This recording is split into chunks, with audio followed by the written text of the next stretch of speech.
Sa laro ng buhay, lahat tayo naghahangad manalo. Kaya sa bawat pag-usad ng araw kasabay ang mga panibagong hamon na darating, hingin lagi sa taas ang ibayong lakas upang matagumpay mong lampasan ang bawat pagsubok. Kasi ang buhay di kailanman ipinangakong maging madali. Ngunit ang pangako ng Diyos, sasamahan ka niya sa bawat mong laban. Kaya para sa pangarap, dapat huwag mapagod. Remember that life is the most difficult exam. And you know what? Many people fail because they try to copy others without realizing that everyone has a different test paper.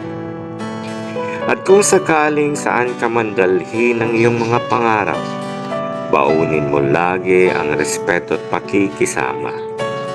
Because in this game called life, winning comes in different forms.